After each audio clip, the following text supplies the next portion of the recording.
So welcome back to the channel.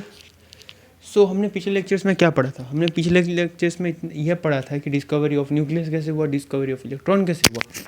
अब हम इस लेक्चर में क्या क्या पढ़ेंगे? इस लेक्चर में हम पढ़ेंगे डिस्कवरी ऑफ न्यूट्रॉन और atomic number and mass number. ये क्या है? हम अभी पढ़ने वाले हैं डिस्कवरी ऑफ न्यूट्रॉन। किसने किया? James Chadwick. अब ये चैड भाई साहब थे, ये चैड एकदम गीगा चैड वाले भाई साहब ने क्या किया? न्यूट्रॉन डिस्कवर किया। अब कैसे किया वो पढ़ते हैं। चलो देखिए, वो पढ़ने से पहले हमें ये समझना पड़ेगा प्रीवियस लोग जो थे वो क्या सोच रहे थे कि मास कैसा होता है, एटॉमिक मास कैसे डिसाइडेड होता है, और उनको कॉन्ट्राडिक्ट किसने कर दिया। Before discovering this it was known that an atom contains electron and proton. एक एटम सोचिए ये है, ठीक है, एक एटम गुल्लू मुल्लू सा रसगुल्ला सा ऐसा है, और इसके चारों तरफ इलेक्ट्रॉन घूम रहे हैं। सोचो, सबको पता है कि इलेक्ट्रॉन का मास इतना कम है, इतना कम है जितना कम आपका क्रश आपको भाव देता है।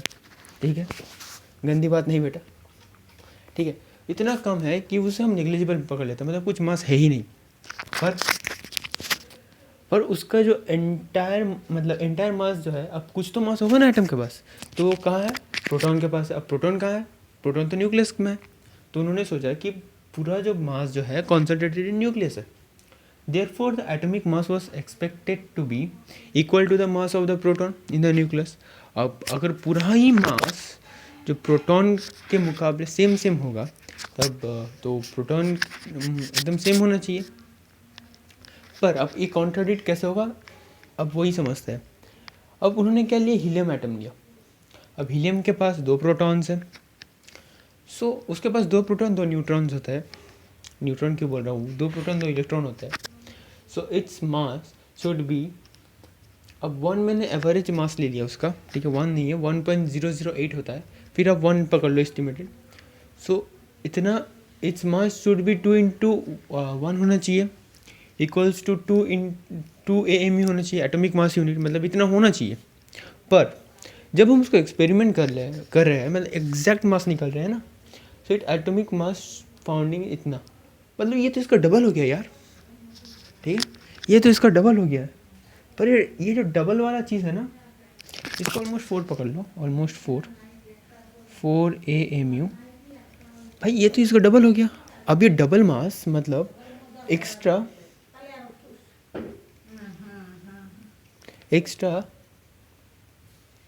2 AMU कहाँ से आ रहा है? ठीक है, एक्स्ट्रा 2 AMU कहाँ से आ रहा है? मतलब उसके पास न्यूक्लियस में कुछ और भी होना चाहिए जो ये कंट्रीब्यूट, एक्स्ट्रा 2 AMU कंट्रीब्यूट कर रहा है। वहीं से आ रहा है न्यूट्रॉन का लॉजिक, अब न्यूट्रॉन का फाइंडिंग। अब पीपल सोचने लगे कि इलेक्ट्रॉन प्रोटॉन है, मतलब और एक थर्ड पार्टिकल भी होगा जिसको न्यूट्रल होना पड़ेगा। ठीक है, वो मतलब बस मास कंट्रीब्यूट करने के लिए बैठा है, वो न्यूट्रल होना चाहिए।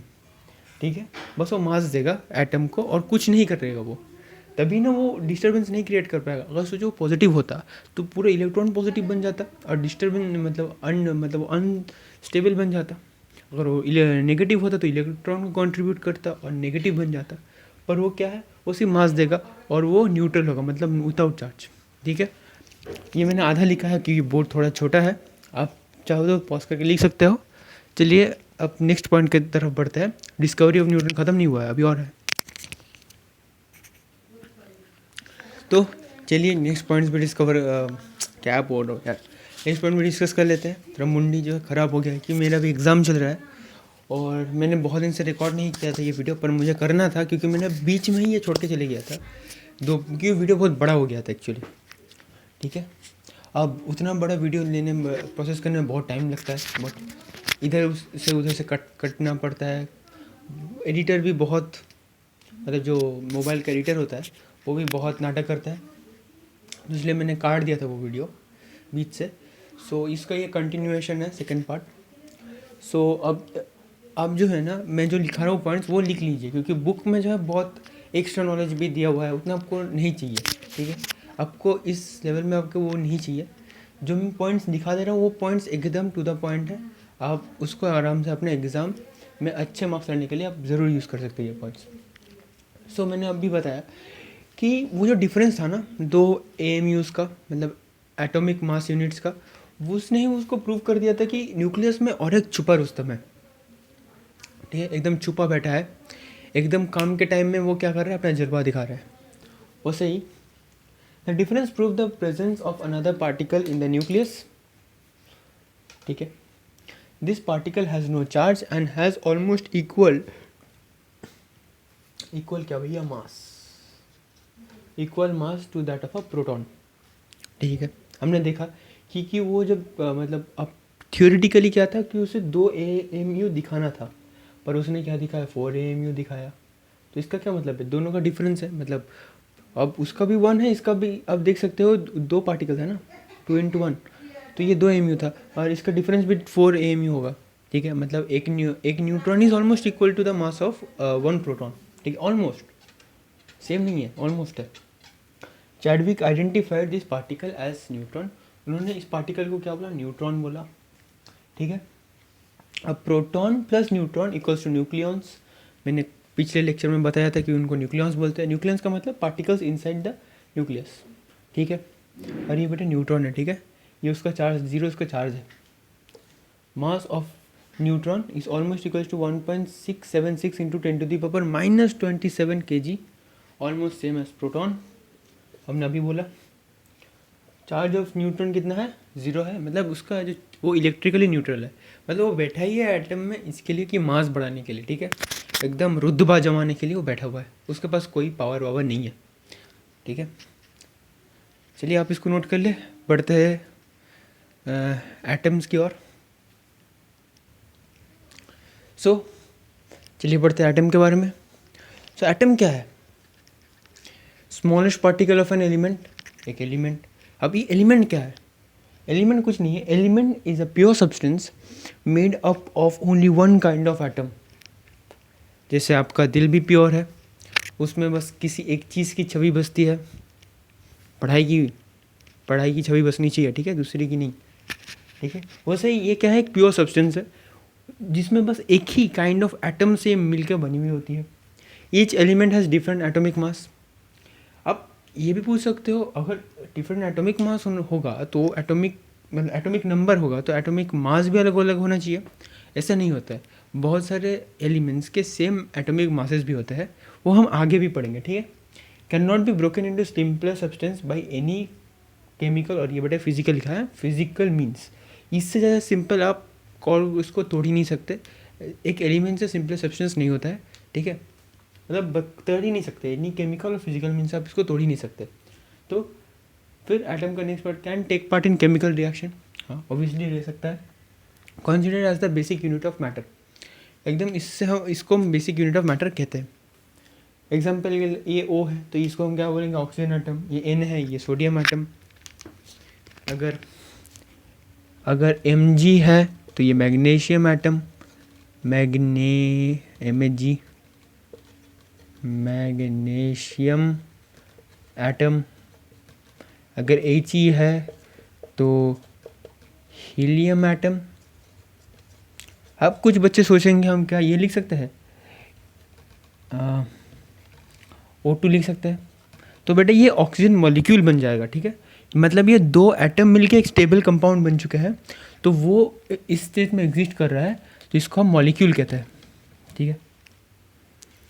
आप इसे नोट कर ले, तो हम बढ़ते हैं नेक्स्ट में, ठीक है। अब एक एटम को हम फर्दर डिवाइड कर सकते हैं किस बात में, कि सब एटॉमिक पार्टिकल्स में हमने पढ़ा था, तो उसको क्या कहते हैं, इलेक्ट्रॉन प्रोटॉन न्यूट्रॉन, ठीक है। इसको हम क्या कहते हैं, सब एटॉमिक पार्टिकल्स भी कहते हैं, कंसिस्ट ऑफ सब एटॉमिक पार्टिकल्स, सब एटॉमिक पार्टिकल्स, हम सब एटॉमिक पार्टिकल्स भी कहते हैं। अब बताओ कि ये सब एटॉमिक पार्टिकल्स के 3 ही होते हैं, अगर आपने प्रीवियस लेक्चर आपने देखा होगा तो आपको पता है नहीं होता है, इससे भी बहुत ज़्यादा होता है। पर ये 3 क्या है, ये 3 है प्रिंसिपल सब एटॉमिक पार्टिकल्स, मतलब आपको बस यही 3 पढ़ना है, ठीक है। ये 3 मेन है। और आप मुझे बताओ कमेंट सेक्शन में टाइम स्टैम्प के साथ कि प्रोटॉन और न्यूट्रॉन को मिला के हम क्या बोलते हैं, आपको बताना है, ठीक है। अगर आपने ये लेक्चर ईमानदारी से देखा होगा, मुझे पता है आप आंसर कर पाओगे। तो अब बताओ न्यूक्लियस के बारे में आता है। न्यूक्लियस क्या है? सेंटर ऑफ एटम है। हाँ बिल्कुल सेंटर ऑफ एटम है। Consist of proton and neutron, हमने पढ़ा अभी, प्रोटॉन और न्यूट्रॉन में न्यूक्लियस में होता है। ये डेंस एंड पॉजिटिवली चार्ज्ड है। डेंस का मतलब यहाँ पे सबसे ज़्यादा मास यहाँ पे लाई करते हैं। अब आप बोलोगे पूरा ही मास लाई करना चाहिए ना, क्योंकि इलेक्ट्रॉन नेग्लिजिबल मास है। अगर इलेक्ट्रॉन नेग्लिजिबल मास है, इसका मतलब ये नहीं कि उसके पास मास ही नहीं है, उसके पास मास है पर वो इतना कम है कि वो एकदम नेगेटिव है, मतलब आप उसको हम पकड़ते ही नहीं है, ठीक है। मतलब मोस्ट ऑफ द मास क्या है, वो न्यूक्लियस में लाई करता है एंड इज पॉजिटिवली चार्ज। क्यों पॉजिटिवली चार्ज? न्यूट्रॉन तो उसमें क्या है, न्यूट्रल है, और प्रोटॉन उसमें लाई करते हैं तो पॉजिटिव है, तो मतलब न्यूक्लियस पॉजिटिवली चार्ज है। अब इसके बाद है ऑर्बिट, ठीक है, इसलिए मैंने ये कम लिखाया है। अब ऑर्बिट हम आराम से समझेंगे, ठीक है। अब लिख लीजिए, चलिए एकदम बेसिक से ऑर्बिट समझते हैं, एटम समझते हैं, एटम का स्ट्रक्चर आपके बुक के अकॉर्डिंग क्या है, ठीक है। एक अब सबसे पहले एक सोच लिए कि ये न्यूक्लियस है, ये है बेटा न्यूक्लियस। अब इसमें क्या है, पॉजिटिव चार्ज है, और इसके अराउंड क्या है, ऐसे एलिप्टिकल पाथ्स है, ऐसे एलिप्टिकल पाथ्स है, ठीक है। अब इस एलिप्टिकल पाथ्स में क्या होता है, इलेक्ट्रॉन होता है, इलेक्ट्रॉन होता है, इलेक्ट्रॉन होता है, इलेक्ट्रॉन होता है, इलेक्ट्रॉन होता है, इलेक्ट्रॉन होता है, इलेक्ट्रॉन होता है, इलेक्ट्रॉन होता है। इसमें भी भाई साहब इलेक्ट्रॉन है, इलेक्ट्रॉन है, इलेक्ट्रॉन है, इलेक्ट्रॉन है, इलेक्ट्रॉन है, ठीक है। अब इलेक्ट्रॉन जिस पाथ में रोटेट करते हैं उसे हम क्या करते हैं, ऑर्बिट बोलते हैं, ऑर्बिट्स, हम उससे क्या बोलते हैं, ऑर्बिट्स बोलते हैं। अब इलेक्ट्रॉन जो स्पेसिफिक ऑर्बिट में है उसे हम क्या बोलते हैं, शेल बोलते हैं, शेल, वो एक स्पेसिफिक शेल में है। अब उस शेल को कैसे डिनोट करते हैं, KLMN। मैंने बेसिकली पहले भी बता दिया है पूरा ऑर्बिट के बारे में, फिर भी आपके बुक में है तो मैं एक अच्छे से बताने की कोशिश कर रहा हूँ। तो ये क्या है, ये बेटा है न्यूक्लियस, न्यूक्लियस, और इसमें क्या होता है, प्रोटॉन एंड न्यूट्रॉन, ठीक है। अब मैंने शेल के बारे में बता दिया, ऑर्बिट के बारे में बता दिया, और न्यूक्लियस क्या है, सेंटर है, ठीक है। और ऑर्बिट एक्चुअली ये आपको दिखता नहीं है, मतलब ये इमेजिनरी लाइन है, मतलब ऐसे घूमता है, जैसे कि एक सन जो है ऐसे सेंटर में बैठा हुआ है और अर्थ इसके ऐसे घूमती है, ऐसे घूमती है अर्थ। तो ये क्या अर्थ का क्या स्पेसिफिक पाथ आपको दिखता है क्या, रास्ता बना हुआ है और आप घूम रहे हैं? नहीं, ऐसा नहीं होता है, वो एक इमेजिनरी पाथ है, वही वो फॉलो करती है। ऐसे ही इलेक्ट्रॉन भी ऐसे फॉलो करता है, ठीक है, ठीक है। आपको बताना है ये कि मैंने आपको वो बताया था, आप अगर प्रीवियस लेक्चर देख रहे होगे तो आपको टाइम स्टैम्प के साथ बताना है कि अगर एक इलेक्ट्रॉन को हायर ऑर्बिट में जाना है, मतलब उसको हायर शेल नंबर में जाना है, तो उससे एनर्जी लेनी पड़ेगी या एनर्जी देनी पड़ेगी, ठीक है। आप कमेंट में बताइए, मैं वेट कर रहा हूँ, ठीक है। चलिए एटॉमिक नंबर के बारे में पढ़ते हैं। तो अब एटॉमिक नंबर और मास नंबर समझने के लिए हमें समझना पड़ेगा एक एटम को हम रिप्रेजेंट कैसे करते हैं। सपोज एक्स एक एटम है, एक्स क्या है बेटा, एक एटम है, तो उसके जो मत्थे पे होगा ना वो है एटॉमिक नंबर, उसको हम ए से दिखाते हैं। एटॉमिक नंबर क्यों होगा, इसको हम बोलते हैं एटॉमिक मास, और उसको हम ए से दिखाते हैं और नीचे को दिखाते हैं जेड से, जो कि है एटॉमिक नंबर। अब ए वाले को हम बोलते हैं सुपरस्क्रिप्ट, सुपर SCRIPT, सुपरस्क्रिप्ट, और नीचे जेड वाले को हम बोलते हैं सबस्क्रिप्ट। अगर मुझसे यहाँ पे कुछ गलती हुआ होगा तो आप थोड़ा मैनेज कर लेना, क्योंकि मुझे एग्जैक्टली इसके टर्म्स तो याद नहीं है। इस जेड को हम एक्चुअली में क्या बोलते हैं, सबस्क्रिप्ट ही बोलते होंगे, ठीक है। इसको तो सुपरस्क्रिप्ट बोलते हैं, ठीक है।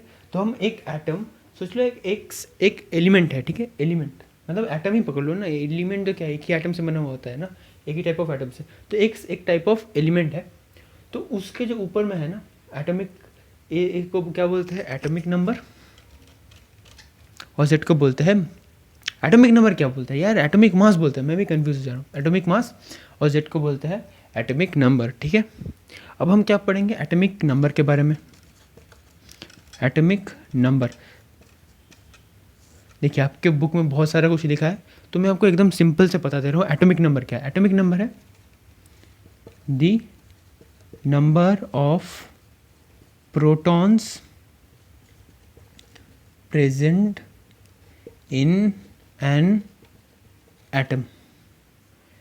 एक number of proton present in an atom को हम क्या बोलते हैं, एटॉमिक नंबर बोलते हैं, ठीक है। अब बहुत बच्चे सोचते हैं कि इलेक्ट्रॉन भी तो हो सकता है ना एटॉमिक, बहुत लोग क्या सोचते हैं, मैं खुद सोचता था क्लास 9 में कि एटॉमिक नंबर क्या है, वो नंबर ऑफ इलेक्ट्रॉन है, बट नहीं, एटॉमिक नंबर क्या है, एटम नंबर ऑफ प्रोटॉन है। आप तभी उसको नंबर ऑफ इलेक्ट्रॉन बोल सकते हो जब भी वो अपना नेचुरल स्टेट एकदम स्टेबल स्टेट में हो, ठीक है। ठीक है, अब क्या है, एक एटम मतलब एक एलिमेंट अपने इलेक्ट्रॉन लूज भी कर सकता है, गेन भी कर सकता है। अगर उसने गेन कर लिया तब तो उसका एटॉमिक नंबर बढ़ जाएगा, पर वो नहीं बढ़ सकता है ना, क्योंकि हमने क्या पढ़ा कि एटॉमिक नंबर कभी बढ़ ही नहीं सकता। क्यों बढ़ नहीं सकता, क्योंकि एक टाइप ऑफ एटम होता है, तो सबका अलग अलग एलिमेंट का अलग अलग एटॉमिक नंबर है। अगर किसी और का एटॉमिक नंबर किसी और एलिमेंट ने ले लिया ना, तो वो उस एलिमेंट में कन्वर्ट हो जाएगा, पर वो तो होता नहीं है। तो इसलिए हम ये क्या करते थे, number of proton present in an atom is called atomic number. जैसे होता है हाइड्रोजन का 1 है क्योंकि उसमें एक प्रोटॉन है, ठीक है। हीलियम का 2 है, लिथियम का 3 है, बेरिलियम का 4 है, बोरॉन का 5 है, कार्बन का 6 है, नाइट्रोजन का 7 है, ऑक्सीजन का 8 है, ऐसे ही सो ऑन, ठीक है। तो अब फंडा है कि एटॉमिक मास क्या होता है, ठीक है। आपके बुक में बहुत कुछ लिखा है, मैं उतना नहीं लिखा रहा हूँ, तो ये जो एटॉमिक नंबर है मैं वही बता दे रहा हूँ आपको, ठीक है। एटॉमिक मास जो है ना बेटा, वो क्या है, the number of neutron plus proton in an atom. अब कुछ बच्चे सोचेंगे कि प्रोटॉन का number equal to atom, neutron का नंबर, नहीं, वो हर केस में नहीं होता है, वो कुछ कुछ केसेस में होता है और कुछ कुछ केसेस में नहीं भी होता है। कभी प्रोटॉन का नंबर ज़्यादा होगा, कभी न्यूट्रॉन का नंबर कम, कभी प्रोटॉन का नंबर इक्वल होगा, न्यूट्रॉन का नंबर इक्वल होगा, कभी न्यूट्रॉन बढ़ नहीं जाएगा, ठीक है, ठीक है। तो आप इसे लिख लीजिए, फिर मैं आपको टेबल बता देता हूँ अप टू 20, तो आप चाहे तो उसे याद कर सकते हैं, ठीक है। अच्छा, आप एक करेक्शन ये कर लेना कि न्यूट्रॉन का नंबर प्रोटॉन से ज़्यादा भी हो सकता है, ठीक है, ठीक है। वो थोड़ा गलत बोल दिया था, हाँ, हो सकता है कि न्यूट्रॉन का नंबर प्रोटॉन से ज़्यादा, अगर वो बहुत ज़्यादा हो जाए तो रेडियो एक्टिव हो जाता है, ठीक है, वो हम क्लास 10 में पढ़ेंगे, ठीक है। अब ये हाइड्रोजन का 1 एटॉमिक नंबर 1 है और एटॉमिक मास 1, हीलियम का 2 4, लिथियम का 3 7, ठीक है, बेरिलियम का 4 9। आप डिफरेंस देख रहे हो ना कि न्यूट्रॉन का नंबर एक ज़्यादा है, ठीक है, 9, बोरॉन का 5 11, में कार्बन का 6 12, नाइट्रोजन का 7 14, ऑक्सीजन का 8 16, फ्लोरीन का 9 19, नियॉन का 10 20, सोडियम का 11 23, मैग्नीशियम का 12 24, एल्यूमिनियम का 13 27, सिलिकॉन का 14 28, फॉस्फोरस का 15 31, सल्फर का 16 32, क्लोरीन का 17 35.5, आर्गन का 18 40, सोडियम पोटेशियम का 19 39, कैल्शियम का 20 40। अब अगर आपने नोटिस किया होगा कि आर्गन का और जो कैल्शियम का है उनका दोनों का एटॉमिक नंबर क्या है, 40 है। और मैंने जब एलिमेंट्स में बताया था कि देखिए सबका अलग अलग एटॉमिक नंबर है, पर मास नंबर कुछ कुछ का इक्वल भी हो सकता है। आप in the case of argon और कैल्शियम को देख सकते हैं, ठीक है। सोचिए मुझे यहाँ पे थोड़ा सा तो ये डाल दूँगा ये वाली चीज़। सोचिए मुझे ऑक्सीजन को रिप्रेजेंट करना है एज अ एटॉमिक एलिमेंट को रिप्रेजेंट करना है। आप कैसे लिखोगे, पहले ओ लिखोगे, फिर क्या लिखोगे, फिर एटॉमिक नंबर कहाँ लिखोगे, नीचे लिखोगे, फिर एटॉमिक मास ऊपर लिखोगे 16, ठीक है। आप राइट में भी लिख सकते हो इसको, लेफ्ट में भी कुछ लिखता है, लेफ्ट में भी लिख सकते हो। अगर आपको सोडियम का लिखना है तो नीचे क्या लिखोगे, 7 लिखोगे, ऊपर क्या लिखोगे, 11 लिखोगे, ठीक है, ठीक है। अब सिलिकॉन का बताओ, चलो अब आपको सिलिकॉन का बताना है इन द कमेंट सेक्शन। यहाँ पे ए में क्या लिखोगे, जेड में क्या लिखोगे, ठीक है, ठीक है। आज के लिए बस क्लास इतना ही। अभी इसको नहीं लिखना है, ये सोचो मैं आपको समझा रहा था कि आपको कैसे रिप्रेजेंट करना है एक एलिमेंट को, ठीक है। तो इस वीडियो के लिए इतना ही। नेक्स्ट वीडियो में हम नेक्स्ट चीज़ें करेंगे, प्रोबेबली वो होगा last lecture of on the structure of atoms for class 9 ICSE। तो आई होप आपको समझ आया होगा, अगर आपको समझ आया होगा तो आप सब्सक्राइब का जो लाल लाल बटन है ना टमाटर जैसा, वो मार दीजिए, ठीक है, उंगली से मारना, ठीक है, और लाइक भी कर दीजिएगा। नेक्स्ट वीडियो के लिए फिर मुलाकात होगी। बाय बाय, टाटा, जय हिंद।